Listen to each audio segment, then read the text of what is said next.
پاکیزہ اور ستھری چیزیں، حلال چیزیں، وَاعْمَلُوا صَالِحًا، اور عمل کیجئے نیک اور صالح، انی بے شک میں بما تعملون، اس پر جو تم عمل کرتے ہو، علیم خبردار ہوں۔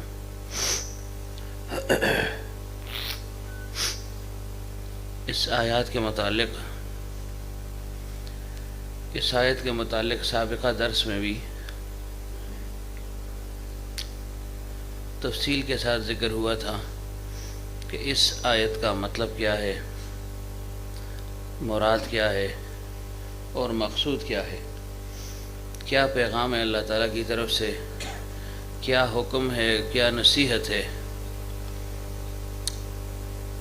اول مخاطب اس کے انبیاء کرام ہیں۔ ہر دور میں اپنے انبیاء کو اللہ تعالیٰ نے یہی خطاب فرمایا، اور پھر سب سے آخر میں پیغمبر عربی محمد رسول اللہ صلی اللہ علیہ وسلم کو بھی یہ خطاب فرما دیا۔ اب چونکہ یہ آخری پیغمبر ہیں، آخری امت ہے، نہ ان کے بعد کوئی پیغمبر ہے نیا اور نہ کسی امت نے آنا ہے، تو گویا سب کا لب لباب اور خلاصہ بیان فرما دیا کہ پہلے سے یہ حکم چلا آ رہا ہے اور آپ نے بھی اس حکم کو ماننا ہے اور اس کی تبلیغ آگے اپنی امت کو کرنی ہے کہ اگر میری رضامندی چاہتے ہو، میری خوشنودی تمہارا مقصود ہے، مطلوب ہے، تو اس کے لیے تم نے حلال اور پاکیزہ چیز کا اہتمام کرنا ہے۔ جب اس حلال کا اہتمام کرو گے تو اس کا نتیجہ اعمال صالحہ پر مرتب ہوگا، نیک عمل کی توفیق تمہیں ملتی رہے گی اور قبولیت کے ساتھ ملتی رہے گی، نیک عمل بھی ہوگا، قبول بھی ہوگا، مقبول بھی ہوگا، اور پھر اس کی برکات بھی تمہیں حاصل ہو جائیں گی۔ حضرت فرمایا کرتے تھے کہ جیسے اکل حرام کی نحوست ہے، ایسے ہی اکل حلال کی برکات بھی ہیں۔ مثلا اکل حلال کی کیا برکت ہے؟ فرمایا انسان کے اندر اخلاق حسنہ پیدا ہوتے ہیں، اچھے اخلاق انسان کے اندر پیدا ہوتے ہیں، اچھے جذبات انسان کے اندر پیدا ہوتے ہیں، اور پھر فرمایا کہ اعمال صالحہ کی مسلسل توفیق انسان کو ملتی ہے، اور پھر فرمایا اعمال صالحہ میں، نیکی کے کاموں میں انسان کا دل لگنا شروع ہو جاتا ہے، اللہ تعالیٰ کی طرف سے دل میں ایک نور اور معرفت پیدا ہو جاتی ہے۔ کس سے؟ اکل حلال سے۔ اور اس کے متعلق دو واقعات کل حلقے میں ذکر ہو بھی چکے تھے کہ اگر اکل حرام ہوگا تو اس کی کیا نحوست ہوگی؟ ظاہر انسان کے اخلاق بگڑ جاتے ہیں، شہوت اور غضب اس کے اندر بڑھ جاتا ہے، اور اگر اکل حلال کا اہتمام کرے گا تو اچھے اخلاق انسان کے اندر پیدا ہوتے رہتے ہیں۔ اکل حرام کا اہتمام کرے گا تو اعمال کی توفیق سلب ہو جائے گی، اکل حلال کا اہتمام کرے گا تو اعمال کی توفیق ملتی رہے گی۔ اکل حرام اس کا اہتمام کرے گا، اس میں لگا ہوگا، تو دل اعمال صالحہ میں نہیں لگے گا، جی چرائے گا، دل نہیں لگے گا، اور اکل حلال کی برکت سے دل لگتا رہے گا۔ پھر اکل حلال کی برکت گناہوں سے نفرت شروع ہو جاتی ہے۔ انسان کے دل میں نیکی کا جب داعیہ پیدا ہوگا تو لازماً بات ہے کہ برائی کا داعیہ جو ہے وہ دفع ہوتا رہے گا، کم ہوتا رہے گا، دبتا رہے گا۔ لیکن اگر حرام کا ارتکاب کرے گا، اکل حرام کھائے گا، تو دل میں نیکی کی نفرت پیدا ہوتی رہے گی۔ گویا بالکل ایک دوسرے کے برعکس ہیں۔ اگر ایک چیز کا اہتمام کرے گا، مثلا نیک اور حلال طریقے سے کما رہا ہے، کھا رہا ہے، تو اس سے اچھے اخلاق انسان کے اندر پیدا ہوں گے، اچھی باتیں پیدا ہوں گی، عبادات کے لحاظ سے بھی، معاملات کے لحاظ سے بھی، معاشرت کے لحاظ سے بھی، اور عقائد کے لحاظ سے بھی۔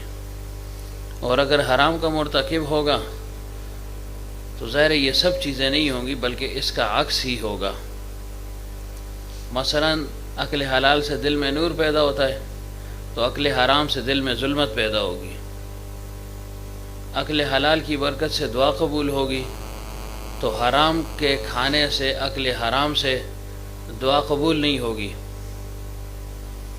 اسی طرح عقل حلال کی برکت سے جو کمائی انسان کرتا ہے، جو کسب کرتا ہے، جو کماتا ہے، اس میں اللہ تعالیٰ انسان کو برکت عطا فرما دیتا ہے، اور پھر قناعت اس کو حاصل ہو جاتی ہے۔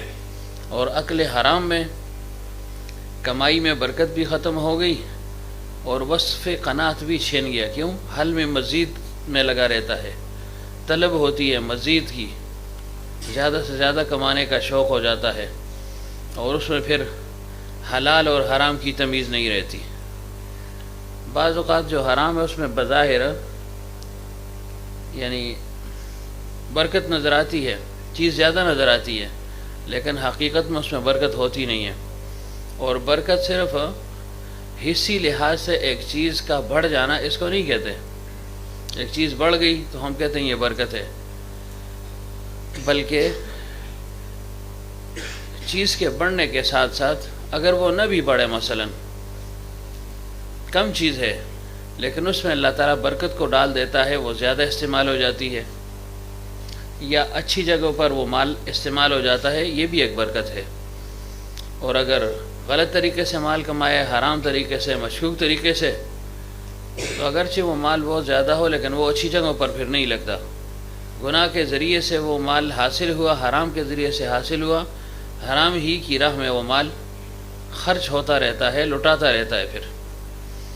اور پھر وصف قناعت جو سب سے بڑی صفت ہے، یہ انسان سے چھن جاتی ہے۔ اللہ والوں کی صحبت میں حضرت فرمایا کرتے تھے کہ سب سے بڑی نعمت جو انسان کے ہاتھ آ جاتی ہے اس کو قناعت کہا جاتا ہے، یعنی تھوڑے پر انسان قانع ہو جاتا ہے، تھوڑا ہوتا ہے لیکن ذہنی طور پر انسان مطمئن رہتا ہے۔ یہ سب سے بڑی صفت ہے، اور یہی صفت عقل حلال کی بھی ہے، اس کی برکت ہے۔ اب ہر ایک سوچتا ہے بھائی مال بڑھ جائے، فائدہ زیادہ ہو جائے، پھر یہ ہے کہ مال کا زیادہ ہونا تسکین کا باعث ہوگا، سکون اور اطمینان کا سبب بن جاتا ہے، انسان کسی اور کے سامنے ہاتھ پھیلانے سے محفوظ رہ جاتا ہے۔ اب یہ ساری باتیں ہیں، یہ مطلوب ہے انسان کے لیے، اس کی ضرورت ہے، اس کی چاہت ہے، لیکن طریقہ حلال ہونا چاہیے۔ اگر غلط طریقے سے کمائے گا، حرام طریقے سے، مشتبہ طریقے سے، تو وقتی طور پر مال تو بڑھ جائے گا، لیکن اس کی جو ہے نا برکات، اس سے انسان محروم ہو جائے گا۔ اس وجہ سے پیغمبر صلی اللہ علیہ وسلم نے فرمایا کہ جب تم اپنا مال بیچو تو فرمایا اگر بائع اور مشتری دونوں سچائی کے ساتھ مال بیچیں اور خریدیں تو فرمایا کہ اس کی برکات باقی رہ جاتی ہیں، دونوں کو حاصل ہو جاتی ہیں۔ اور فرمایا کہ جو بائع ہے، مثلا دکاندار ہے، تاجر ہے، وہ چیز فروخت کرتا ہے جھوٹ کے ذریعے سے، جھوٹی قسم کے ذریعے سے، تو فرمایا اگرچہ مال اس کا بڑھ جائے گا لیکن اس کی برکت اس سے مٹتی جائے گی، برکت اس کو حاصل نہیں ہوگی۔ تو جب برکت حاصل نہ ہوا تو پھر فائدہ تو نہ ہوا نا۔ اگر انسان اس پر غور و فکر کرے کہ اصل چیز برکت ہے، لیکن ہم اصل چیز مال و دولت کو سمجھتے ہیں کہ یہ بڑھ جائے، اس کی برکات کی طرف خیال نہیں ہوتا۔ اور پھر جب اس کے مضر اثرات کچھ مدت کے بعد شروع ہو جاتے ہیں، خود انسان نافرمان سرکش بن گیا، بے دین ہو گیا، اولاد میں بھی اس کے اثرات ظاہر ہو جاتے ہیں، پھر اس وقت ہم پچھتاتے ہیں کہ اوہ ہمیں حلال کا اہتمام کرنا چاہیے تھا، یہ کیا ہو گیا ہے جی، اب کیا کیا جائے، کون سا ورد کیا جائے، کون سا وظیفہ کیا جائے، کون سا عمل کیا جائے، کس بزرگ کے پاس جائیں، کون سا تعویذ لیا جائے، کن کن اشغال کا اہتمام کیا جائے۔ تاکہ میں اور میری اولاد راہ راست پر آ جائیں، لیکن پھر ان اوراد اور اشغال سے راہ راست پر انسان نہیں آ سکتا۔ تو شروع سے انسان اکل حلال کا اہتمام کرتا رہے، اور پھر جیسے میں نے عرض کر دیا کہ اکل حلال کی برکت سے ہے کہ اولاد پر بھی اچھا اثر پڑتا ہے نا، اولاد پر بھی اچھا اثر پڑتا ہے۔ غالباً یہ واقعہ میں نے ذکر کیا تھا علامہ اقبال رحمۃ اللہ علیہ کے متعلق کہ دیکھیں اللہ تعالیٰ نے اتنا اونچا مقام ان کو عطا فرمایا تھا، انسان جتنی محنت کرتا ہے اس کے مطابق اللہ تعالیٰ اس کو نوازتا بھی ہے، لیکن اس کے ساتھ ساتھ کچھ خارجی چیزیں بھی ہیں جن کا انسان کی کامیابی میں اور اس کی عظمت میں ایک خاص دخل ہوتا ہے، خاص کردار ہوتا ہے۔ جب ان کی والدہ صاحبہ فوت ہو گئیں تو لوگ تعزیت کے لیے آ رہے تھے، دعا کے لیے آ رہے تھے، تو علامہ صاحب کیا کہتے کہ میرے خیال ہے والدہ کو وہ بے جی کہا کرتے تھے کہ اے اماں جان، آسان الفاظ میں آپ نے بہت بڑا احسان کیا میرے ساتھ، اللہ تعالیٰ آپ کے ساتھ احسان کرے، آپ کے احسانات کو میں نہیں بھولوں گا۔ بار بار وہ کہتے رہتے، جو بھی آتا تعزیت ہوتی ساتھ یہ جملہ وہ لازماً کہا کرتے۔ تو کسی دوست نے پوچھ لیا، کسی پوچھنے والے نے پوچھ لیا کہ جی یہ تو ظاہر بات ہے کہ ہر والدین اپنی اولاد کے ساتھ احسان کرتے ہی ہیں، کوشش ان کی ہوتی ہے کہ یہ کسی کے محتاج نہ ہوں، ان کی تربیت اچھی ہو جائے، یہ معاشرے کے اچھے انسان بن جائیں، معاشرے میں ان کو قدر و منزلت کی نگاہ سے دیکھا جائے، ان کی ایک عزت ہو، توقیر ہو۔ یہ تو ہر والدہ اور ہر والد کی تمنا اور خواہش ہوتی ہے، اور عمومی طور پر وہ اس کے لیے اہتمام بھی کرتے ہیں، دعا بھی کرتے ہیں، اہتمام بھی کرتے ہیں۔ لیکن آپ بار بار یہی کیے جا رہے، اس کی وجہ کیا؟ فرمائے بھائی اس کی وجہ یہ ہے کہ جو کچھ ہوں آج والدہ کی دعا کی برکت سے اللہ تعالیٰ نے یہ مقام عطا فرمایا ہے، ان کی وجہ سے ہوں، لیکن خصوصیت کے ساتھ وہ ایک کام کیا کرتی تھی، اس کی اہمیت میرے دل میں جاگ گئی ہے، جاگزیں ہو گئی ہے۔ وہ یہ کہ میرے والد ایک ڈپٹی کلیکٹر تھے اس وقت کے، وزیر اعظم سمجھ لیں، گورنر سمجھ لیں، کوئی وزیر مشیر سمجھ لیں، اس کے ساتھ کام کیا کرتے تھے۔ اور وہ جو وزیر تھا وہ حکومت کا نمائندہ تھا، انگریز کی حکومت تھی، اس میں وہ کام وغیرہ کیا کرتا تھا، پھر پینشن اس کو ملنے لگی، ریٹائر ہو گیا۔ اب پینشن تو اس کو مل رہی تھی، لیکن میرے والد اس کے پاس بطور درزی کے کام کیا کرتے تھے، کپڑے سیا کرتے تھے، اور میری والدہ اس کمائی کو مشکوک اور حرام سمجھا کرتی تھی کہ بھئی یہ انگریز ہیں، مسلمانوں کے مخالف ہیں، ہمارے ملک میں جو ہے نا گھس آئے ہیں، غاصب ہیں، قبضہ کیا ہوا ہے، قابض ہیں، تو ان کی نوکری کرنا، ان کے مال کو استعمال کرنا یہ جائز نہیں ہے۔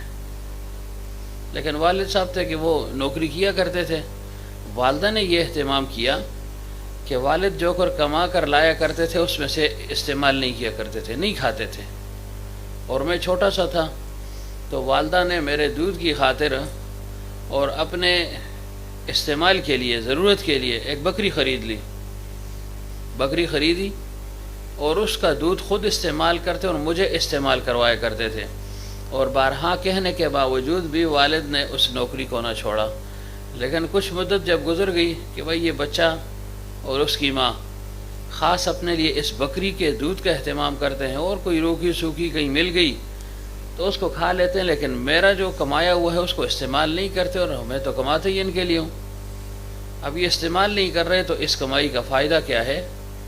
تو فرمایا کہ اس کے بعد وہ نوکری میرے والد نے چھوڑ دی، اور فرمایا اس بکری کے دودھ سے جو ہے نا میری والدہ نے میری پرورش فرمائی، اور مجھے تلقین کیا کرتی تھی کہ بیٹا حلال کا اہتمام کرنا ہے، حرام اور مشتبہ سے اپنے آپ کو بچانا ہے۔ تو فرمایا اس وجہ سے ان کو بار بار یاد کرتا ہوں کہ اتنا بڑا سبق مجھے دے دیا کہ حرام سے اپنے آپ کو بچانا ہے، حلال کا اہتمام کرنا ہے۔ بچہ ہے اس کو کیا پتہ ہے حلال اور حرام کا، نہ وہ شریعت کا مکلف ہے، نہ اس پر کوئی پابندی ہے۔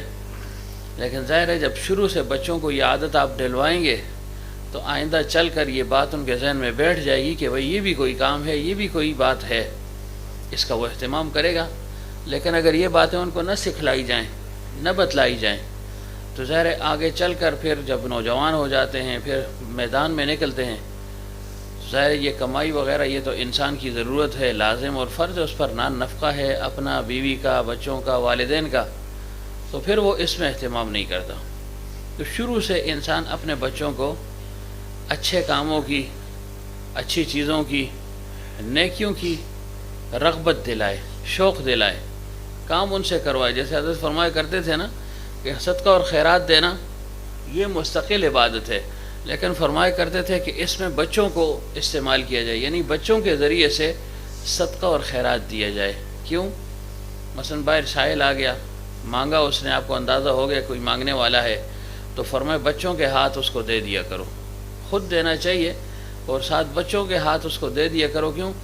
بچے کی خود بخود ذہن سازی ہوگی کہ بھئی یہ صدقہ اور خیرات کرنا یہ بھی ایک نیک عمل ہے، تو آئندہ چل کر پھر وہ اس کا اہتمام کرتا رہے گا۔ تو گویا اگر اچھے کاموں کی عادت ڈلوا دی تو اچھے کرے گا، برے کاموں کی عادت ڈلوا دی تو پھر وہ برائی ہی کرے گا۔ اس وجہ سے حضرت فرمایا کرتے تھے کہ گھر کا ماحول وہ اچھا ہونا چاہیے۔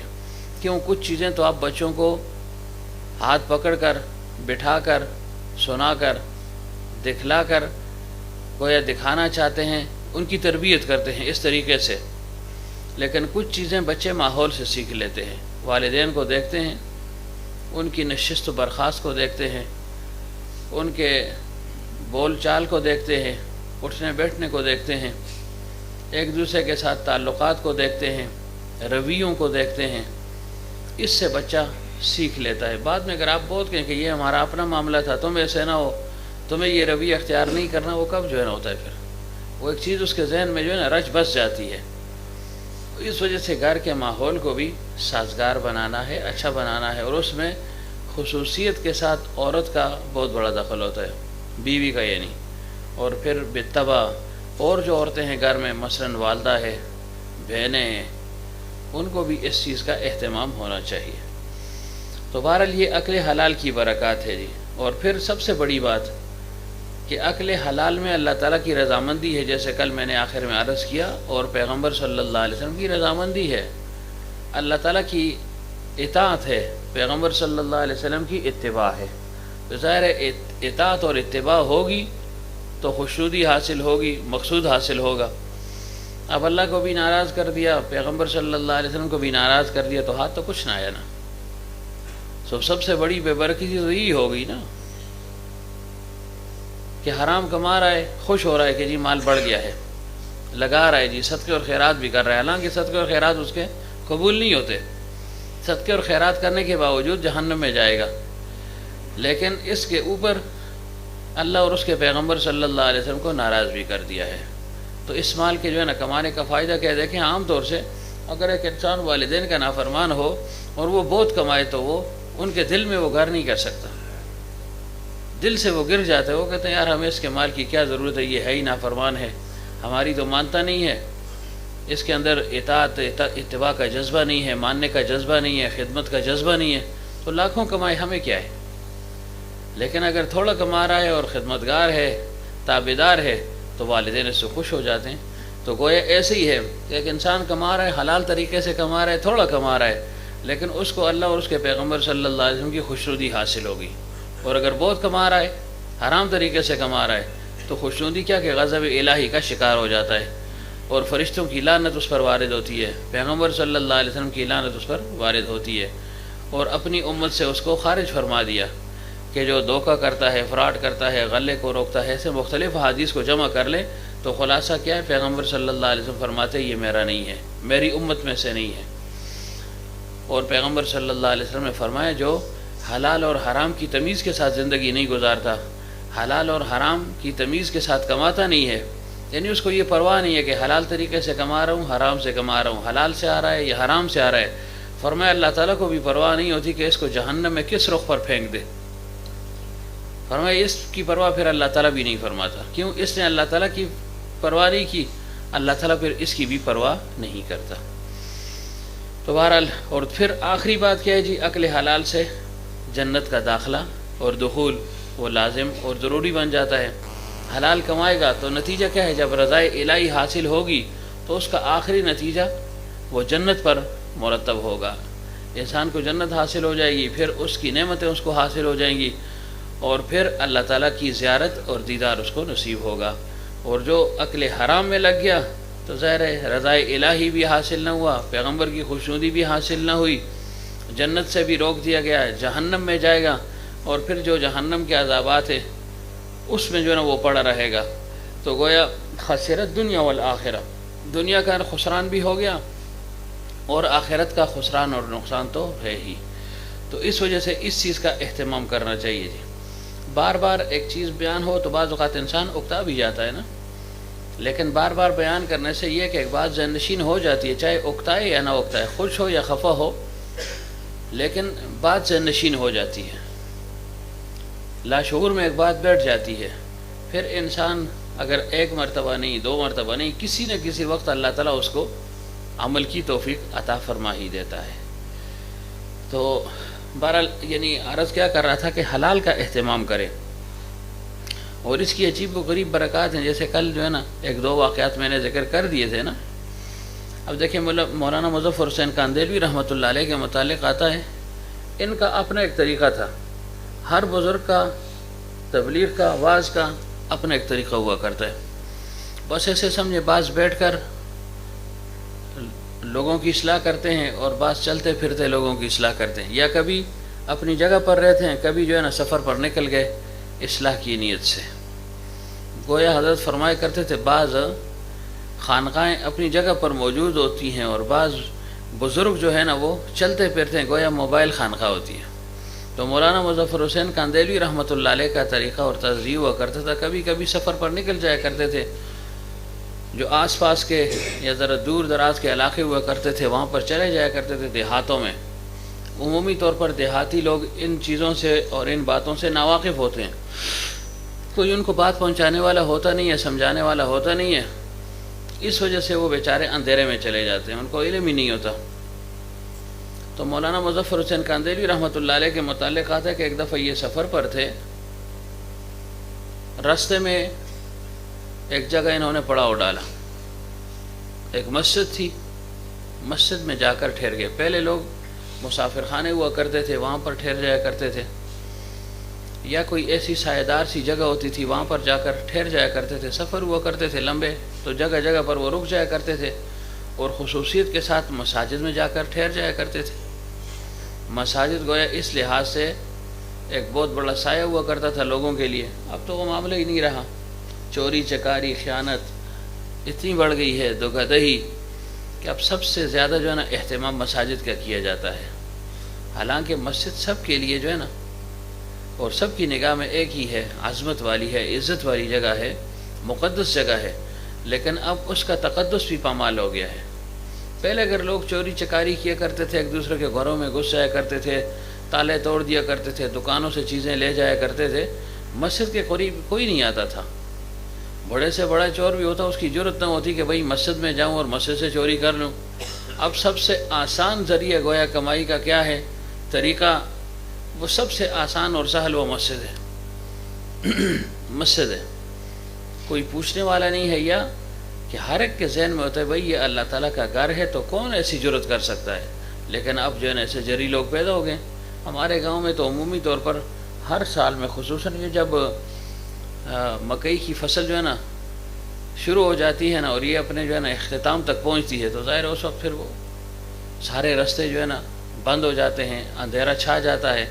تو ان دنوں میں لوگ پھر جو ہے نا یہ کاروائیاں کرتے ہیں اور پھر تسلسل کے ساتھ کرتے ہیں. مسجد سے کیا چیز لے کر جائیں گے؟ سوچیں تو یہ نا زیادہ سے زیادہ پنکھا لگا ہوگا وہ اٹھا کر لے جائیں گے، یہ اسپیکر لگا ہوگا اس کو اٹھا کر لے جائیں گے.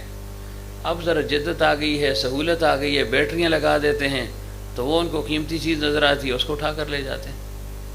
تو اب 14-15,000 20,000 25,000 کی وجہ سے 30,000 ہی کر لیں یا 50 ہی کر لو، چلو 50-60,000 کی وجہ سے اپنا ایمان جو ہے نا غارت کر دیا. اور پھر عمومی طور پر ایسے لوگ پکڑے بھی جاتے ہیں نا. ایک چیز بہت چھوٹی سی ہو، جسامت کے لحاظ سے اس کا چھپانا بھی آسان ہے، اس کو ایک جگہ سے دوسری جگہ منتقل کرنا بھی آسان ہے. اب بیٹریاں ہیں، وزنی بھی ہیں، بھاری ہوتی ہیں، حجم بھی ان کا بڑا ہوتا ہے، اس کا عام طور سے چھپانا ممکن بھی نہیں ہوتا. تو لوگ دیکھیں اس چیز جو ہے نا اتنے بے باک ہو گئے ہیں، مسجد سے جو ہے نا چوریاں ہوتی ہیں۔ اب دیکھیں کہیں آپ چلے جائیں، نماز آپ نے پڑھنی ہو مثلا سفر میں، تو آپ کو تشویش ہی رہے گی کہ پتہ نہیں مسجد کھلی ہوگی یا بند ہوگی۔ عام طور سے آپ کو بند ملے گی، اور جہاں اگر کھلی ملتی بھی ہیں تو زیادہ سے زیادہ وہ جگہ غسل خانے وغیرہ جہاں وضو کیا جاتا ہے، بیت الخلاء، وہی جگہ آپ کو کھلی ملے گی۔ اندر جو ہے نا آپ گھس نہیں سکتے، یا باہر جو برآمدہ سا ہے، چھپر سا ہے، وہ آپ کو مل جائے گا، وہاں پر آپ اگر نماز پڑھ سکتے ہیں، ممکن ہے تو پڑھ لیں، ورنہ پھر آپ کو انتظار ہی کرنا پڑتا ہے۔ اور پہلے مساجد جو ہے نا دن رات کھلے رہتے تھے، دن رات ہونا تو ایسے ہی چاہیے، لیکن اب یہ تشویش ہے۔ مسجد اگر کھلی ہے تو ظاہر اس سے جوتے جو ہے نا لوگ چرا لیتے ہیں، نہ معلوم کیا کیا چیزیں چرائی جاتی ہیں، کوشش ان کی ہوتی ہے کچھ نہ کچھ ہاتھ آ جائے۔ تو بہرحال مظفر حسین قندیلوی رحمۃ اللہ علیہ چلے گئے، دیکھا راستے میں ایک مسجد ہے ویران پڑی ہوئی ہے، وہاں جا کر ٹھہر گئے کہ بھائی یہ تو اچھی جگہ ہے، اس کی صفائی ستھرائی وغیرہ ہو جائے گی، اذان وغیرہ دے دوں گا، لوگ آ جائیں گے، نماز کا اہتمام کر لیں گے تو نماز شروع ہو جائے گی۔ حضرت نے باقاعدہ جھاڑو دی، اب ادھر ادھر دیکھا کوئی بھی نہیں ہے، دور دور مکانات تھے، آبادی یعنی بہت خال خال تھی اور کم تھی۔ اس کے بعد حضرت نے اذان دی، اذان دے دی، انتظار میں تھے کہ کوئی نہ کوئی نماز کے لیے آ جائے گا، کوئی بھی نہ آیا، نمازی کوئی نہیں ہے جی۔ بڑے پریشان ہوئے کہ یا اللہ، مسجد بھی ہے اور لوگ بھی ہیں، اگرچہ تھوڑے سے فاصلے پر ہیں، لیکن نماز کے لیے ایک آدھ 2 4 10 20 تو آ ہی جاتے ہیں، ایک بھی نہیں آیا، نماز کے لیے کوئی نہیں آیا۔ حضرت بڑے پریشان ہوئے۔ ممکن ہے اس واقعے کے ساتھ وہ دوسرا واقعہ ہو، دونوں اکٹھے ہوں یا ایک ہی ہوں۔ تو حضرت نے پھر باہر نکلے، لوگوں سے پوچھ پاچھ بھی کی کہ بھائی آپ لوگ مسجد میں نہیں آتے نماز کے لیے؟ انہوں نے کہا جی اتنی فراغت ہمارے پاس کہاں، یہاں ہمارا ایک سردار ہے، علاقے کا سردار ہے، چودھری ہے، خان ہے، نواب ہے، مقدم ہے، وہ اگر نماز کے لیے آ گئے نا پھر سب کچھ آسان ہو جائے گا، پھر اب سب جو ہے نا مسجد میں آیا کریں گے۔ تو حضرت پھر اس کے پاس گئے، واعظ اور تلقین کی اس کو کہ دیکھو آپ کی وجہ سے لوگ گمراہ ہو رہے ہیں، آپ کی وجہ سے ہدایت یافتہ ہو جائیں گے، آپ کو دیکھتے ہیں، آپ کے پیچھے چلتے ہیں، جو کام آپ کریں گے وہی یہ لوگ کریں گے۔ تو مظفر حسین قندیلوی رحمۃ اللہ علیہ نے فرمایا دیکھو آ جاؤ، میں نصیحت کرتا ہوں، وصیت کرتا ہوں، اور میں نے مسجد بھی صاف کر دی ہے، اذان بھی دیتا ہوں، نماز بھی میں پڑھاؤں گا، صرف آپ مسجد تو آ جائیں نا، نماز کا اہتمام کریں۔ تو وہ جو خان صاحب تھے، چودھری صاحب تھے، اس سے کہا میں 3 گناہوں کا مرتکب ہوں اور میرے لیے نماز کے لیے آنا بڑا مشکل ہے۔ 3 گناہ میں کون سے کرتا ہوں؟ ایک اس نے کہا میں شرابی ہوں، شراب پیتا ہوں، تو شرابی آدمی مسجد نہیں آ سکتا، اس کا نشہ ہی نہیں اترتا، نشہ اترے گا تو مسجد آؤں گا نا۔ اور دوسرا یہ کہ میں زناکار بھی ہوں، یہ طوائف رنڈی قسم کی عورتیں یہاں آتی رہتی ہیں میرے پاس، تو ان کا چھوڑنا ذرا مشکل ہے میرے لیے۔ اور تیسری بات کیا ہے کہ میں نے یہ داڑھی چڑھائی ہوئی، ایسے سمجھے کچھ وہ جیسے کلف سا رنگ سا لگا دیتے ہیں، تو پھر ایک آدھ دن لوگ انتظار میں رہتے ہیں نا، یا کوئی خاص طریقہ کیا ہوتا ہے کہ بال خراب نہ ہو جائیں، کہ جی میں تو داڑھی بھی چڑھاتا ہوں تو اس کے ساتھ جو ہے نا نماز ہو نہیں سکتی۔ تو حضرت نے فرمایا دیکھو جیسے تیسے بھی ہے ویسے ہی آ جایا کرو، وضو بھی مت کرو، اور شراب کباب وہ اپنی جگہ پر ہے، زنا تم کرتے وہ اپنی جگہ پر ہے، لیکن ظاہر ہے جب تم نے مسجد آنا ہے وضو تو کرنا۔ اس نے کہا وضو نہیں ہو سکتا، یہ کام بھی نہیں چھوڑ سکتا ہوں اور وضو بھی نہیں ہو سکتا، اگر بے وضو گنجائش ہو تو میں آ جاؤں گا۔ کیوں؟ ظاہر ہے داڑھی میں نے چڑھائی ہے، کوئی خاص طریقہ ہے اس کا، وہ کام کیا ہوا ہے تو بال بکھر جائیں گے، پھر کون ان کو سنوارتا رہے گا۔ تو اگر بغیر وضو کے نماز ہوتی ہو تو چلو آپ اتنے بڑے مولوی ہو، اتنے دور سے آئے ہو، بزرگ ہو، تو چلو آپ کی بات مان لیں گے، آپ کو خالی نہیں لٹائیں گے، کچھ نہ کچھ غیرت سی جنے بھی۔ ہم کہتے ہیں کہ اللہ کماؤ کرے وہ خالی واپس نہ کیے زما مخت ہیرے گزارنے کی، میری بات مان لو، کچھ نہ کچھ جو ہے نا لاج رکھ لو۔ تو اس نے کہا چلو آپ کی لاج رکھ لیں گے، لیکن وضو نہیں ہوگا، زنا نہیں چھوٹے گا، شراب نہیں چھوڑوں گا، بغیر وضو کے ہو جائے گی، آ جاؤں؟ حضرت نے فرمایا آ جاؤ، بغیر وضو کے آ جاؤ۔ بعض اوقات اللہ تعالیٰ کچھ الہام فرما دیتا ہے نا، القاء ہو جاتا ہے کہ یہی ہدایت کا ذریعہ اور سبب بن جائے گا۔ حضرت کا یہ مقصود نہیں تھا کہ تم جو ہے نا بے وضو کیا کہ نماز پڑھ لو یا بے وضو نماز پڑھنا جائز ہے، یہ تو کفر ہے، لیکن اس کو راہ راست پر لانا تھا۔ اس وجہ سے کہا جاتا ہے کہ ولی کا الہام اس کے لیے حجت ہوا کرتا ہے، اس کے لیے ہے، باقیوں کے لیے نہیں۔ حضرت نے فرمایا چلو کوئی ترکیب کریں گے، اللہ کرے اس کا دل جو ہے نا لگ جائے۔ تو خان صاحب نے کہا بس ٹھیک ہے، پھر تو بہت آسان سا معاملہ ہے، اگر بغیر وضو کے ہی جو ہے نا آنا ہے اور پانی کا استعمال ہی نہیں کرنا، پھر تو آسان کام ہے، بس آئیں گے۔ حضرت چلے گئے کہ جی بس آپ جائیں میں آتا ہوں۔ حضرت چلے گئے اور جا کر جو ہے نا سجدے میں گر گئے کہ یا اللہ میرا تو اتنا ہی کام تھا، میں اتنا ہی کر سکتا تھا۔ مسجد میں نے جو ہے نا صاف کر لی، جھاڑو دے دی، اذان دے دی، جا کر اس کو تلقین بھی کر دی، واز بھی کر دیا، نصیحت بھی کی، منت سماجت بھی کی۔ یا اللہ اب جو ہے نا دلوں کو پھیرنے والا تو ہے۔ اب جو ہے نا خان صاحب نماز کے لیے آگے، ایک قول یہ ہے، اور ایک قول یہ کہ جب خان صاحب نے یہ کہا کہ میں نماز کے لیے آ جاؤں گا آپ جائیں لیکن وضو نہیں کروں گا، حضرت نے فرمایا بغیر وضو کے آ جاؤ۔ تو فرمایا اللہ تعالیٰ کی قدرت کہ جب نماز کا وقت ہو گیا، اس نے ارادہ کیا، اس نے عزم کیا ہوا تھا، وعدہ کیا ہوا تھا کہ میں آؤں گا، ادھر وضو کا اہتمام اس نے کہا میں نہیں کروں گا۔ تو فرمایا اچانک اس کے جو ہے نا جو اعضاء وضو میں دھلتے ہیں، مثلا چہرہ ہے، بازو ہیں، پاؤں ہیں، اس میں خارش شروع ہو گئی، خارش شروع ہو گئی۔ بڑا پریشان ہو گئی، اللہ یہ کیا ہو گیا، کوئی چیز جو ہے نا راس نہیں آئی، مرچ زیادہ کھا لی ہے، کیا ہو گیا ہے؟ بڑا پریشان۔ اب جو ہے نا ایک چیز لگاتا ہے، دوسری چیز لگاتا ہے، ایک مشورہ دیتا ہے یہ چیز لگاؤ، یہ چیز کھاؤ، ایسے کرو ایسے کرو، نہیں جی، مرض بڑھتا گیا جو دوا کی، جو چیز استعمال کرتا ہے خارش بڑھتی جا رہی ہے، لیکن پورے جسم پر نہیں ہے، بازوؤں پر ہے، ہاتھوں پر ہے، چہرے پر ہے اور پاؤں پر۔ یہی جو ہے نا اعضاء ہیں وضو میں دھلتے ہیں نا۔ جب یہ خارش شروع ہو گئی، کسی نے کہا بھائی ٹھنڈا پانی استعمال کر لو، پانی تھوڑا سا جو ہے نا چہرے پر ڈال دو، ہاتھوں پر اور پاؤں پر ڈال دو، اس کے ساتھ تمہاری خارش جو ہے نا ختم ہو جائے گی، ٹھنڈک اور برودت تمہیں حاصل ہو جائے گی۔ اس نے کہا ٹھیک ہے۔ جیسے اس نے پانی جو ہے نا چہرے پر ڈالا نا تو بالکل ایسے سمجھے جیسے وہ خارش تھی نہیں، خارش ختم ہو گئی۔ اس نے کہا چلو جو ہے نا بازوؤں کو بھی دھو لیتا ہوں، یہ خارش بھی ختم ہو جائے۔ اب خارش کو ختم کرنا ہے، وضو کی نیت نہیں تھی نا، نماز کے لیے کر رہا تھا۔ دو باتیں ہوگی۔ اس نے کہا بھائی لاؤ اتنے کام کر لیے تو پاؤں بھی ساتھ دھو لیتے ہیں۔ مولوی صاحب سے تو میں نے وعدہ کیا کہ میں نماز کے لیے میں آؤں گا اور وضو نہ کرنے کا وعدہ کیا تھا، لیکن اب کیا کیا جائے، ویسے بھی میں نے چہرہ دھو ہی لیا ہے تو چلو پورا وضو کر لیتے، پاؤں بھی دھو لیے اور سر کا مسح بھی کر لیا، نماز کے لیے روانہ ہو گیا۔ جا کر نماز پڑھ لی۔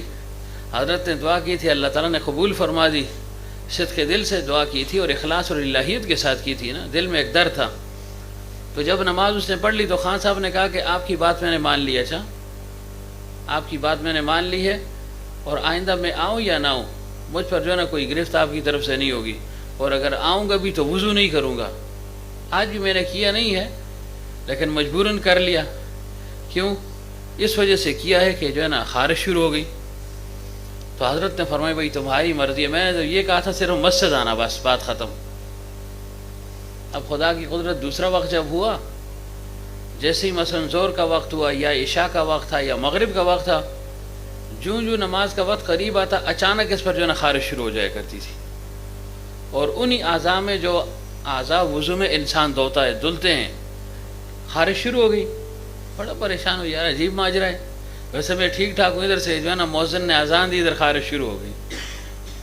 تو اس نے دوسری مرتبہ بھی یہی عمل کیا کہ چلو لاؤ وضو کر لیتے ہیں، ٹھنڈک بھی حاصل ہو جائے گی، خارش سے نجات بھی ہو جائے گی، اور مولوی صاحب بھی خوش ہو جائیں گے کہ چلو نماز کے لیے آگے ہیں، مولوی صاحب خوش ہو جائیں گے، مہمان ہے ہمارا، اس کو خفا نہیں کرنا چاہیے۔ تو گیا وضو کر کے جو ہے نا نماز اس نے پھر پڑھ لی۔ حضرت بڑے خوش ہو گئے، لوگوں میں دیکھا کہ بھائی چودھری صاحب تو آج نماز کے لیے جا رہے ہیں ماشاءاللہ۔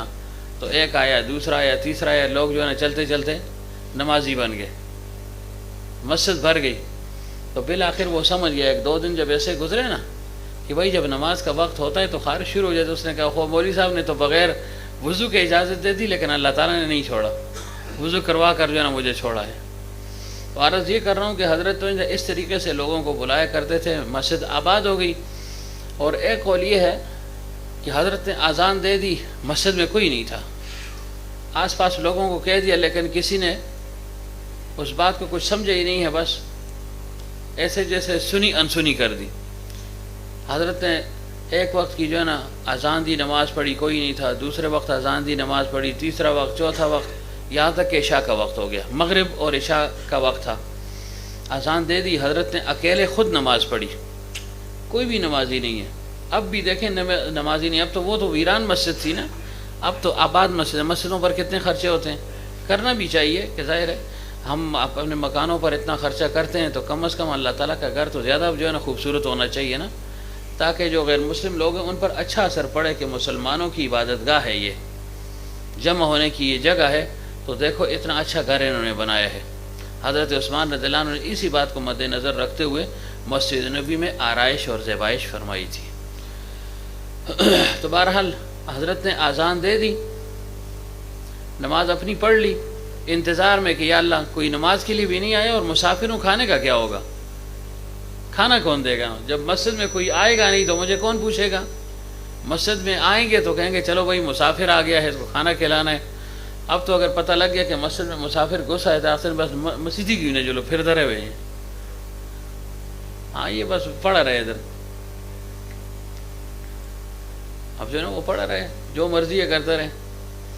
تو بہرحال مغرب کا وقت ہو گیا یا عشاء کا وقت ہے، ایک شخص آیا، حضرت نے فرمایا میں بیٹھا ہوا تھا، اچانک میں نے دیکھا کہ نوجوان مسجد میں گھسا اور جلدی جلدی اس نے نماز پڑھی، جیسے اس کو کوئی بڑی جلدی ہو، کہیں اس نے جانا ہو، کوئی ضروری کام ہو، بس یعنی انتہائی عجلت کے ساتھ اس نے نماز پڑھی، کوئی خضوع نہیں تھا، سکون اور اطمینان نہیں تھا، بس فٹافٹ لگے دا سا۔ جیسے ہی اس نے نماز پڑھی، ابھی میں اس کی طرف متوجہ نہیں ہوا تھا کہ بھائی اس کو بلاؤں، پوچھوں، کچھ حال احوال ہو جائیں، بس وہ مسجد سے نکل گیا، مسجد سے نکل گیا۔ تھوڑی دیر کے بعد وہ آیا، تھوڑی دیر کے بعد جب آیا اس کے پاس 3 روٹیاں تھیں، 3 روٹیاں تھیں، لا کر جو ہے نا مجھے دے دی اور کہا اے مسافر یہ روٹی کھا لو۔ حضرت فرماتے ہیں بس اس نے میرے سامنے روٹی رکھی اور چلا گیا کہ جی میرے پاس وقت نہیں ہے، میں جاتا ہوں، جو ہے نا میرے پاس وقت نہیں ہے، میں تھکا ماندہ ہوں، اور پھر جو ہے نا آپ کے ساتھ ملاقات ہوگی۔ 3 روٹیاں مجھے دے دیں، فرمایا میں نے کھا لی، سارے دن کی بھوک تھی اور اتنی لمبی رات تھی پھر آگے، تو فرمایا 3 روٹیاں تھیں، تینوں میں نے کھا لی۔ فرمایا جب وہ میں نے کھا لی، میں مسجد ہی میں تھا، میں رات کو سو گیا، تو فرمایا ان 3 روٹیوں کی ایسی عجیب و غریب برکت میں نے دیکھی کہ ایک تو عمل میں جو ہے نا ایک جذبہ اور شوق مجھے پیدا ہو گیا، عمل کا داعیہ پیدا ہو گیا کہ بھائی اٹھو اور جو ہے نا عبادت کرو، سستی کو چھوڑ دو۔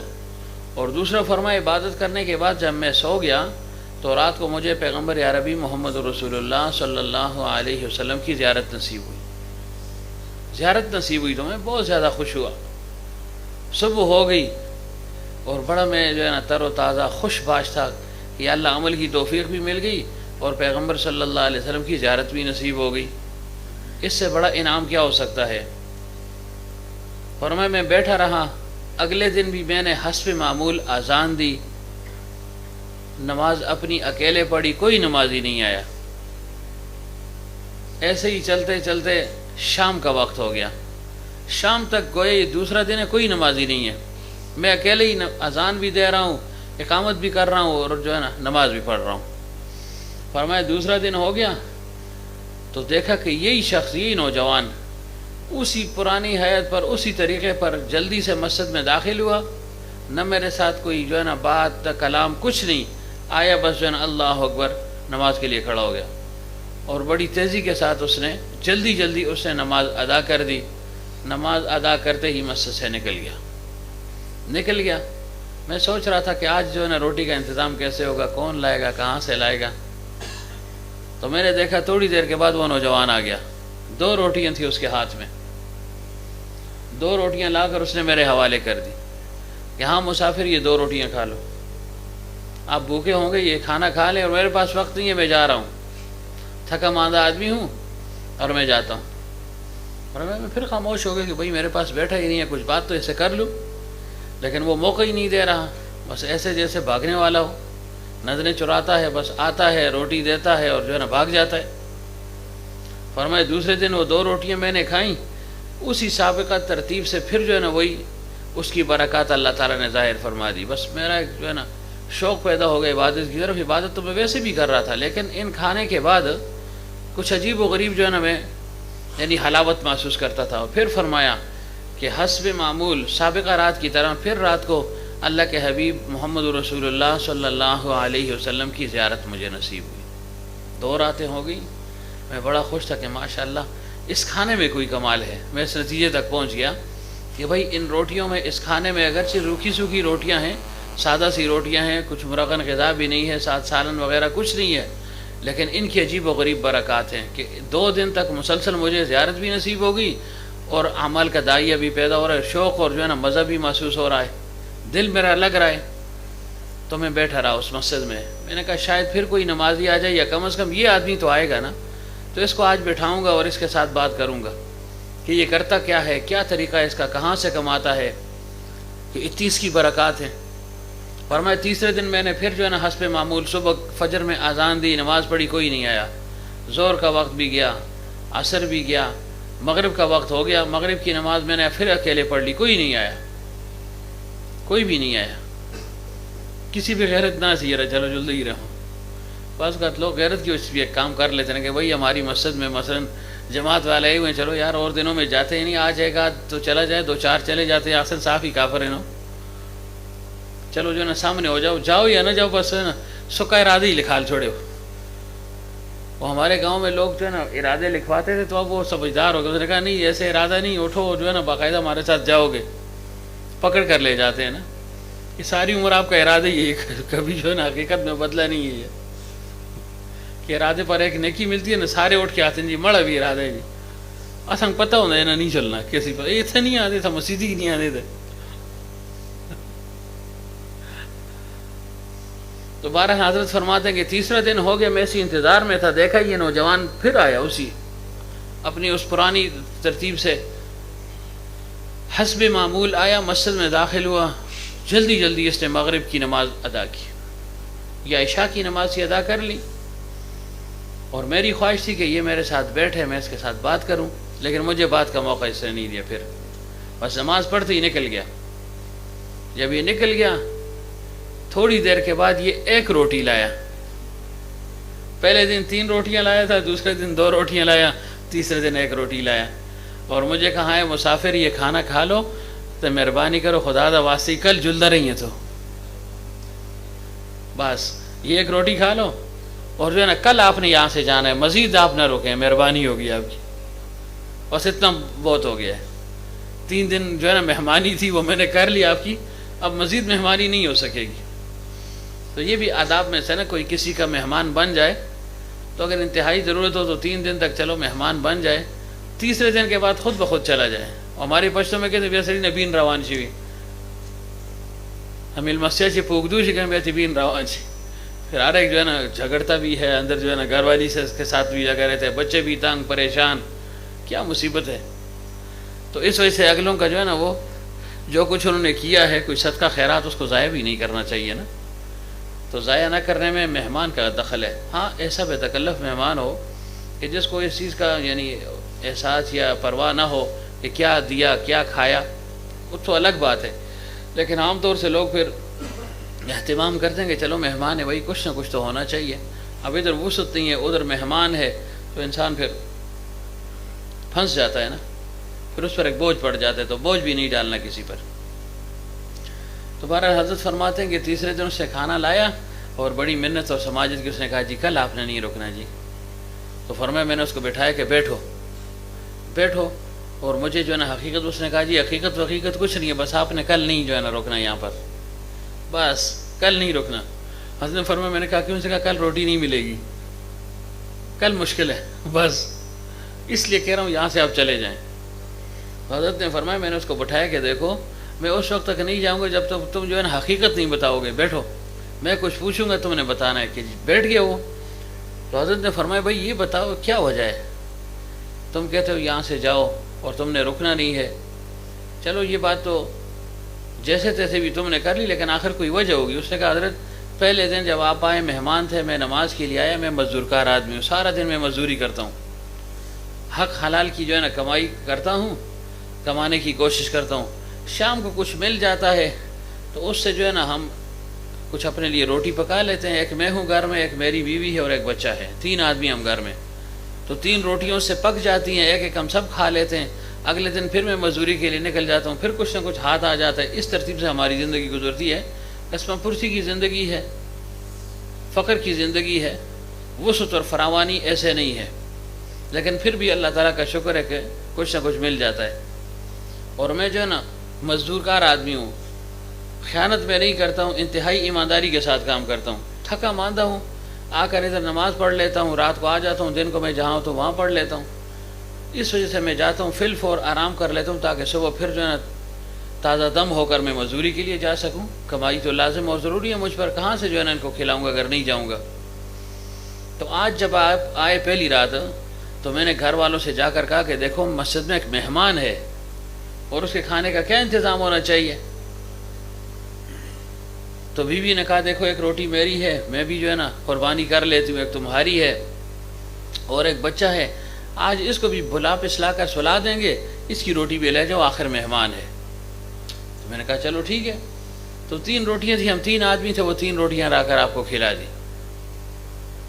دوسرے دن میں پھر 2 روٹیاں لایا ہوں کہ ہاں بالکل 2 لائے تھے. فرمایا کہ بچہ تھا, ہمیں پتہ تھا یہ مزید جو ہے نا صبر نہیں کر سکتا, بچے کو اس کی روٹی کھلا دی. میں اور میری بیوی نے یہ صدقہ کیا, گویا یہ ایثار کیا, قربانی دی کہ وہ 2 روٹیاں ہم نے آپ کے لیے لائیں. 2 فاقے 2 رات ہم نے فاقہ کیا ہے. ایک رات میں تو بچے نے بھی فاقہ کر لیا, اب دوسری رات میں میں اور بیوی, میاں بیوی نے فاقہ کر لیا. بچہ تھا وہ, لہذا اس کو ہم نے فاقے میں نہیں ڈالا, اس کی روٹی اس کو دے دی. اور تیسرا دن فرمایا آج کی رات ہے. بیوی نے کہا میں بھی اور صبر نہ کر رکھتی, مشکل ہے, 2 دن میں نے جو ہے نا صبر کر لیا ہے, اتنا ہی ہے. اور پھر یہ کہ اگر میں نہیں کھاؤں گی تو کل جو ہے نا کام کیسے کروں گی, گھر کے جو ہے نا اور امور ہوتے ہیں, کپڑے دھونے ہیں, جھاڑو دینی ہے, بچے کو سنبھالنا ہے وغیرہ وغیرہ, تو یہ نہیں ہو سکے گا. تو اس نے کہا کہ میں تو قربانی نہیں دے سکتی مزید, تو میں نے اپنی روٹی آپ کے لیے لا کر آپ کو دے دی ہے. اب میں بھی انسان ہوں, 3 دن کا فاقہ تو میں نے کر لیا, مزید میری بھی گنجائش نہیں ہے, اتنی وسعت مجھ میں بھی نہیں ہے کہ میں اب جو ہے نا مسلسل فاقوں پہ فاقے کرتا رہوں. اور ادھر آپ مہمان ہیں, آپ کی مہمانی بھی لازم ہے. اس وجہ سے کہتا ہوں کہ مہربانی فرمائیں اور کل صبح یہاں سے آپ رخصت ہو جائیں. حضرت نے فرمایا کہ بالکل تمہاری بات اپنی جگہ پر ٹھیک ہے, لیکن میں جو روکا تھا اس وجہ سے, میں نے تو جانا تھا, 1 دن کا پروگرام تھا, 1 دن میرا ارادہ تھا, لیکن میں جو 2 دن میں روکا رہا اس کی کوئی خاص وجہ ہے. فرمایا اچھا تم مزدور کار ہو کہ ہاں جی میں مزدوری کرتا ہوں. فرمایا ماشاءاللہ تمہاری مزدوری واقعی جو ہے نا وہ حلال والی مزدوری ہے, خیانت سے جو ہے نا پاک ہے, امانت والی ہے, دیانت والی ہے, صداقت والی ہے. اور فرمایا تمہاری اس پہلے دن کی روٹی کی برکت نے مجھے جو ہے نا 2 دن مزید ٹھہرنے پر مجبور کر دیا. کہ جی وہ کیسے؟ فرمایا پہلے دن جب تم روٹی لے آئے, جب وہ روٹی میں نے کھا لی تو اس سے جو ہے نا میرے اندر ایک بشاشت پیدا ہو گئی, گویا ایک بس کی کیفیت میرے اندر پیدا ہو گئی, اعمال صالحہ کا دائیہ پیدا ہو گیا. میں لگا رہا ذکر اذکار تلاوت میں لگا رہا, اور پھر جب تھوڑی سی جو ہے نا نیند میں نے کی, جو نیند کا تھوڑا سا وقت تھا, اس میں جو ہے نا اللہ تعالیٰ نے اپنے حبیب صلی اللہ علیہ وسلم کی زیارت مجھے نصیب کر دی. تو میں نے کہا بھائی یہ تو بہت باکمال روٹی ہے, اگرچہ خشک روٹیاں ہیں لیکن چلو 1 رات اور رہتا ہوں, شاید مزید یہ روٹی مل جائے, مزید نورانیت حاصل ہو جائے گی. اس وجہ سے میں نے دوسری رات گزاری, اور اب اسی وجہ سے یہ تیسری رات بھی میں نے گزاری. چلو ٹھیک ہے, اللہ تعالیٰ تمہیں جو ہے نا مزید جو ہے نا مال اور برکت عطا فرمائے, میں جو ہے نا صبح یہاں سے چلا جاؤں گا.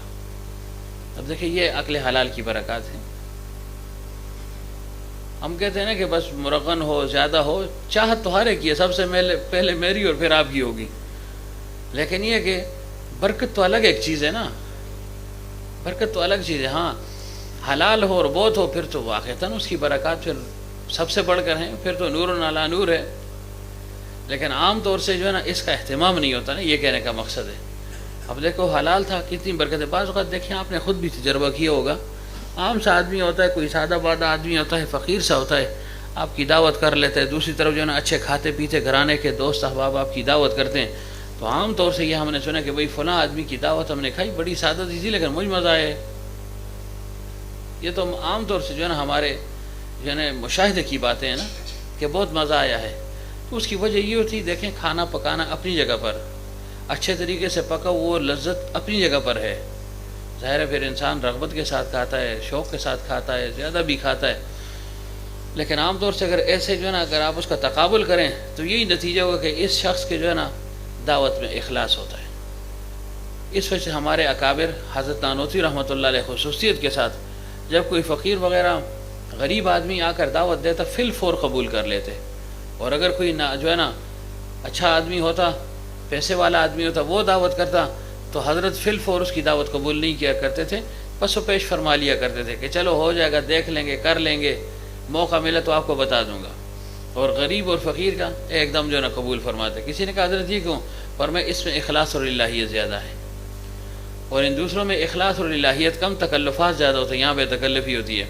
نانوتوی صاحب رحمۃ اللہ علیہ کی ایک دفعہ کسی نے دعوت کر لی، دعوت کی تو اس وقت ایک خان صاحب تھے، نانوتوی صاحب رحمۃ اللہ علیہ کے دوست تھے، یار تھے، تو حضرت نے فرمایا بھائی مجھے تو فلاں آدمی نے کوئی جلاحہ ہے، اس نے میری دعوت کی، میں تو وہاں جاؤں گا۔ اس نے کہا جی انا للہ و انا الیہ راجعون، آپ اور اتنی بڑی ہستی اور جلائیں دے جلسون، جلائے کے گھر میں آپ جا کر جو ہے نا کھانا کھائیں گے؟ فرمایا بھائی غریب لوگ ہیں، ان کے اندر خلوص ہوتا ہے، اخلاص ہوتا ہے۔ فرمایا نہیں جی غریب کیا ہوگا اور اس کا اخلاص کیا ہوگا، اخلاص کی شان اس بیچارے کو کیا پتا تھا۔ تو حضرت نے فرمایا میں تو وہاں جاؤں گا۔ اتنے میں وہ جو شخص تھا جو میزبان تھا وہ حضرت کو لینے کے لیے آ گیا کہ جی میں آپ کو لینے کے لیے۔ فرمایا بھائی میں خود آ جاتا کہ نا جی میں خود آیا ہوں، آپ کے ساتھ جاؤں گا، آپ کو ساتھ لے کر جاؤں گا، اس میں جو ہے نا مجھے خوشی ہوگی۔ حضرت نے اس کو دیکھا، فرمایا دیکھو اس کو اخلاص کہتے ہیں، ہمیں جو ہے نا تم دعوت دے دو پھر کہتے وہی خود پہنچ جانا، اور یہ میرے پیچھے خود آ گیا۔ تو حضرت نے اس ترکیب سے اس کو سمجھانا چاہا کہ بھئی یہ فقراء کی دعوت کو قبول کرنا چاہیے، یہ اخلاص سے بھرے ہوئے لوگ ہوتے ہیں، بے تکلف ہوتے ہیں۔ تو حضرت نے اس میزبان کو یہ شرط رکھ دی کہ بھائی میں نے تمہاری دعوت قبول کی تھی لیکن میری ایک شرط ہے ایک اور۔ کہ حضرت کیا؟ فرمایا یہ جو خان صاحب ہیں نا، خان صاحب، ان کو بھی ساتھ لے جانا ہوگا۔ نہ چلیے کس ان کو بھی ساتھ لے جانا ہوگا، ان کو بھی دعوت دو، ورنہ میں نہیں جاؤں گا، ورنہ میں نہیں جاؤں گا۔ اب جو ہے نا وہ میزبان تھا، اس نے کہا حضرت یہ تو اور خوشی کی بات ہے، آپ بھی جا رہے ہیں، خان صاحب بھی جائیں گے، اس سے بڑی جو ہے نا اور ہماری خوشی کیا ہوگی۔ تو خان صاحب کے ساتھ وہ چمڑ گئے، نہ جی خان جی تو جلنے ہی جلنے جی، نہ جی بالکل جی یہی ہیں جی وہی ہیں جی، بس محنت سماجت شروع ہو گئی۔ خان صاحب بھی جو ہے نا پگھل گئے، اس نے کہا بھائی اتنی محنت سماجت تو ہماری کسی نے نہیں کی، کہ پیروں میں پہندے لگے تھے، کھاڑیوں پکڑ دے، آلے جی خدا واسطے کر کے آج جلدے رہو جی حسن علی، کچھ نہیں ہوتا، تسی شان میں کوئی فرق نہیں آتا۔ خان صاحب نے ایسی جو ہے نا اخلاص بری دعوت کبھی دیکھی نہیں تھی، نہ اتنا خلوص دیکھا تھا، اتنی محبت اور عقیدت تو دیکھی نہیں تھی۔ سرسری سا جی خان جی آئے جی تو سنگ دیکھ کے بڑا دل خوش ہے، سندر جل کی گالیاں کر دے، تریمتی آئی کرائیں، پھر آ گیا۔ حضرت فرمایا کرتے تھے نا باہر مہمان کو دیکھا نا، آؤ جی تو سنگ دیکھ کے بڑی خوشی ہوئی ہے جی، واہ واہ واہ واہ، باغ باغ ہو گیا دل، اندر جل کے کھولتے رہے۔ پھر مصیبتی نال کیڑی مصیبت آ گئی ہے، پکاؤ بھائی اس کے لیے، تو گالیاں بھی دیتے ہیں کھلا بھی رہے ہیں۔ تو بہرحال خان صاحب بڑے متاثر ہوئے، خان صاحب نے کہا چلو بھائی اتنی محنت کرتے ہو تو حضرت کے ساتھ میں بھی چلا جاتا ہوں۔ چلا گیا، وہ جب بیٹھ گیا نا تو وہ ایک ایک چیز اپنے جو کچھ اس نے پکایا ہوا تھا ایک چیز لا رہا ہے، خان صاحب کے سامنے رکھ رہا ہے، خان جی کھاؤ جی، یہ کرو جی، نہ جی اس نے کھانے ہی کھانے جی، پھر ڈال رہا ہے، آخر تک جو ہے نا خان صاحب کے ساتھ وہ چمٹا رہا، بار بار پوچھتا، بار بار جو ہے نا خود لا کر ڈال دیتا، کھلاتا، کوشش کرتا۔ ہمارے ہاں تو جو ہے نا یہی ہے، بس کھانا رکھ دیا، کہتا کھاتا تھا ٹھیک ہے، نہ کھاتا تھا مجھ اچھا، کھا کہتا تھا ٹھیک ہے، نہ کھاتا تھا مجھ اچھا، جنم مرد رہے گی، سان بھی چڑھ گیا تھا، روٹی بھی بچ گئی۔ ہاں ایسے ہی کرتے ہیں لوگ نا، بس خبر دسترخوانوں لگی مخ ملازے کار دے، اب بس چا کو خړل خو ډیر کوي نه خړل ډیر خو خدای دې وبخوي مشه موږ ته پاتې شه ملازه پښلوي خړل به کنه وي چې تا ما سوتن پخ کړی سار 10 بجے خلکو لور کې دغه لکړی وځو کړی بیا کون کھائے گا اس کو؟ تو بہرحال خان صاحب کو جو ہے نا خوب اہتمام کے ساتھ بڑی لجاجت اور منت سماجت کے ساتھ کھلایا نا، تو پھر جب اٹھنے لگا تو اس نے نانوتوی صاحب رحمۃ اللہ علیہ نے فرمایا آپ نے بالکل سچ کہا، واقعی ہمارے اندر صرف خلوص ہے، پیسے ہیں، ہم پیسوں کو دیکھتے ہیں، تکلف ہے، اور فرمایا یہاں خلوص ہے اور بے تکلفی ہے کہ کیسے جو ہے نا میری محنت کر کے مجھے کھلا رہا تھا کہ خان صاحب یہ بھی ڈال دیں جی، اچھا جی اب یہ بھی تھوڑا سا ڈال دیں، یہ بھی تھوڑا سا ڈال دیں، یہ بھی کھا لیں جی، ہم بڑے خوش ہو جائیں گے۔ فرمایا واقعی غرباء کی جو ہے نا دعوت کو قبول کرنے میں خیر ہی خیر ہے، ایک تو دلجوئی ہوگی دوسرا اپنے نفس کا امالہ بھی ہے نا. بڑے لوگوں کے ہاں تو ہر ایک جاتا ہے، لیکن کوئی غریب آدمی کہتے ہیں میرے کھانے پہ چھوڑ دینے کیا ہوگا، اس کی کیا دعوت ہوگی. بعض اوقات بزرگ بھی جو ہے نا ایسی خوشہ بھی فرما لیتے ہیں نا. قاسم نانوتوی رحمۃ اللہ علیہ کی کسی نے دعوت کی، جب دعوت کر لی تو فرمایا ٹھیک ہے آپ کی دعوت قبول ہے. اتنے میں ایک اور شخص آیا، اس نے کہا حضرت میں بھی دعوت کرنا چاہتا ہوں. اس کو یہ پتہ نہیں تھا کہ پہلے دعوت ہو چکی ہے. اس نے کہا حضرت میری دعوت اگر آپ قبول کر لیں. پہلا غریب آدمی تھا اور دوسرا ذرا اچھا تھندا آدمی آ سا رہے چوپڑے چاپڑے داس غور زیڑ بل سڑی. تو حضرت کو فرمایا کہ میں آپ کی دعوت کرنا، فرمایا قبول ہے. تو کسی نے کہہ دیا حضرت پہلے کو بھی کہا قبول ہے، اس کو بھی قبول، کس کے یہاں کھائیں گے. فرمایا چھوڑو یار، وہ غریب آدمی کیا لائے گا، 5-6 روٹیاں لائے گا، ساتھ جو ہے نا یہ لسی لے آئے گا. یہ منگی لسی بلا شملی براڑی سچی براڑی، اور یہ جو ہے نا اچھا جو ہے نا مرغن غزال آئے گا، دونوں کو مل کر کھائیں گے. تو وہی ہوا، وہ شخص جس نے پہلے دعوت کی تھی نا 6 روٹیاں تھی اس کے ہاتھ میں، اور ساتھ جو ہے نا یہ تھا لسی تھی، لسی اٹھا کر لے آیا، اور دوسرا جو ہے نا اس مرغن غزال آئی. حضرت نے فرمایا سب کو جو ہے نا مل کر کھاؤ. تو کبھی کبھی تو ایسے مزاح کر لیتے ہیں، لیکن اصل چیز جو ہے اور الہیت ہے اور اخلاص ہے اور خلوص ہے اور عقل حلال ہے. تو ظاہر ہے جس میں خلوص ہوگا تو عمومی طور پر اس میں عقل حلال جو ہے نا اس کا اہتمام ہوتا ہے. غریب آدمی ہے، کوئی باہر مزدوری کرتا ہے، ویسے کہتا ہوں تو اس نے کیا حرام کمانا ہے، کس چیز کو کہاں سے حرام کمائے گا. پتھر وہ نہیں چھپا سکتا، اینٹ وہ نہیں چھپا سکتا، ریت اس نے نہیں چھپانی. ہاں کوئی دودھ جو ہے نا دودھ کا چور نکل آئے تو الگ سی بات ہے، دہی کا جو ہے نا چور نکل آئے اور جو ہے نا لیاقت کی طرح آخر چلو ٹھیک ہے ٹینڈر دی ایک ڈبی جائے بھی چھوڑی بعد میں بیچ سیں اس کو، یا راتی ایک کاشلان دے کر سا نال مختار کو بھی دے سن دماغت تب ہو جائے لے جلے. تو دیکھیں نا کیا وہ چرائے گا. ہاں تھوڑا سا سستی تو کر سکتا ہے کام میں، لیکن چرانے والی کوئی چیز تو نہیں ہے نا.